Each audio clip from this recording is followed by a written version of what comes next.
Tidak pakai lama, segera copot PTDH dan kemudian proses pidana. Kapolres harus mampu menegur yang bertanya.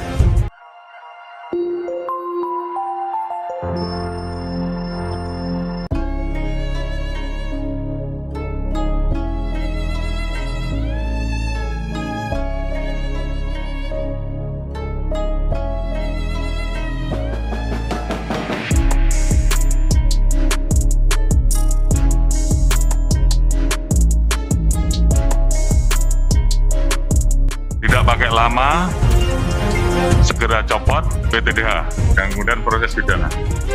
Kapolres harus mampu menegur yang bertanya yang di level polsek. Demikian juga Kapolda harus melakukan langkah tegas terhadap anggota-anggota di bawahnya. Kalau nggak mampu, saya ambil alih. Jangan sampai pemerintah dianggap lemah. Jangan sampai juga Polri dianggap lemah.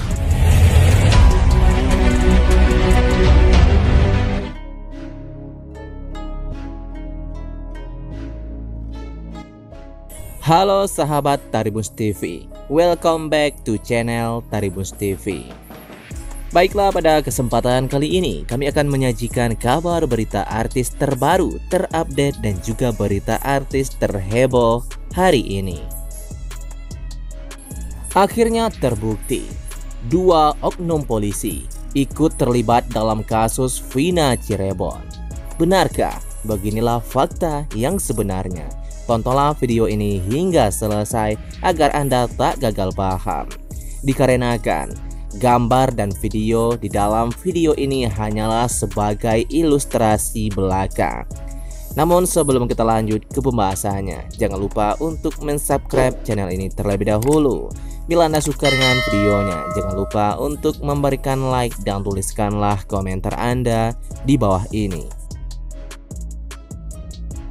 Inilah sosok polisi yang diduga bikin kasus Vina Cirebon runyam hingga 8 tahun, salah satunya keluarga korban.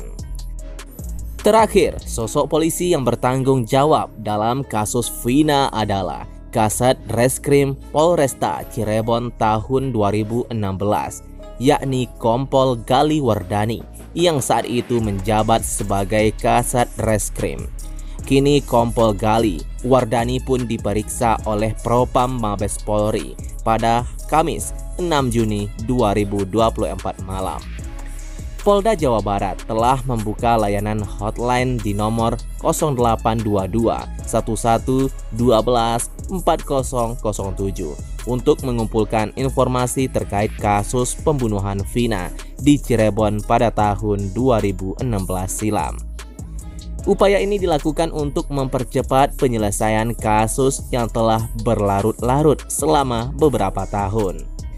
Hotline ini dibuka setelah penangkapan Peggy Setiawan alias Peron yang telah menjadi buronan dan masuk dalam daftar pencarian orang DPO sejak kasus pembunuhan Vina mencuat. Peggy Setiawan diketahui telah buron selama 8 tahun sebelum akhirnya berhasil ditangkap. Walaupun Peggy telah ditangkap, kasus ini masih menyisakan kontroversi. Dalam konferensi pers di Polda Jawa Barat, Peggy membantah tuduhan bahwa dirinya adalah pelaku pembunuhan Vina Cirebon. Ia mengklaim bahwa dirinya difitnah dan dijadikan kambing hitam dalam kasus tersebut.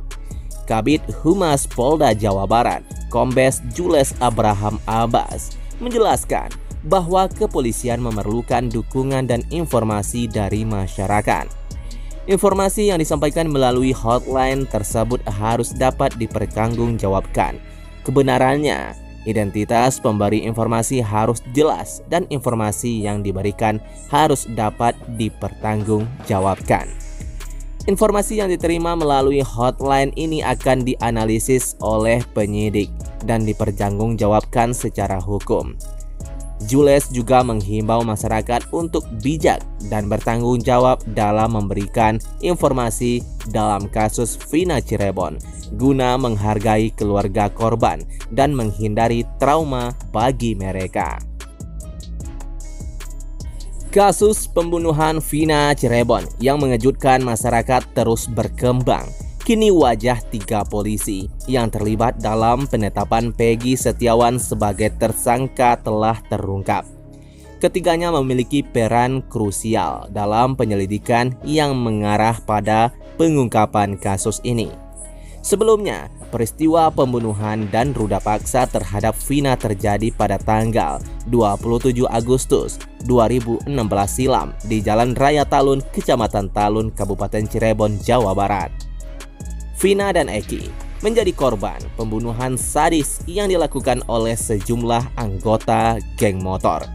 Setelah membunuh korban, geng motor tersebut merekayasa kematian Vina dan kekasihnya seolah-olah mereka tewas karena kecelakaan. Dalam kasus ini, 8 pelaku sudah dijatuhi hukuman seumur hidup. Terbaru, Peggy Setiawan ditangkap terkait pembunuhan Vina dan Eki yang terjadi pada tahun 2016 silam di Cirebon. Kini pihak kepolisian harus membuka kembali lembaran demi lembaran fakta-fakta yang terungkap di tahun 2016 silam. Bahkan disebut-sebut runyamnya kasus ini disebabkan oleh 3 polisi yang berdinas di Jawa Barat. Hal itu dibeberkan tanpa ragu oleh pengacara Peggy Setiawan, Tony RM, yang dikutip dari tribunjakarta.com. Yang pertama, Kombes Pol Surawan. Pengacara Peggy, Tony RM, menyebut bahwa Direktur Reserse Kriminal Umum Dikrimum Polda Jabar, Kombes Pol Surawan ialah sosok yang paling bertanggung jawab dalam kasus Vina dan Eki. Yang kedua, Kompol Galih Wardani. Kompol Galih Wardani diperiksa Propam Mabes Polri atas kasus pembunuhan Vina Dewi Arsita alias Vina Cirebon dan Muhammad Rizky alias Eki. Yang ketiga, Ibtu Rudiana, ayah kandung dari Muhammad Rizky yaitu Eki. Ibtu Rudiana, ayah dari Eki kekasih Vina, turut jadi korban pembunuhan tahun 2016 di Cirebon. Selain nama Surawan, pengacara Tony RM juga menyebut nama Ibtu Rudiana, juga sosok yang paling bertanggung jawab dalam kasus ini. Tidak pakai lama, segera copot PTDH dan kemudian proses pidana. Kapolres harus mampu menegur anggotanya yang di level polsek. Demikian juga Kapolda harus melakukan langkah tegas terhadap anggota-anggota di bawahnya. Kalau nggak mampu, saya ambil alih. Jangan sampai pemerintah dianggap lemah. Jangan sampai juga Polri dianggap lemah.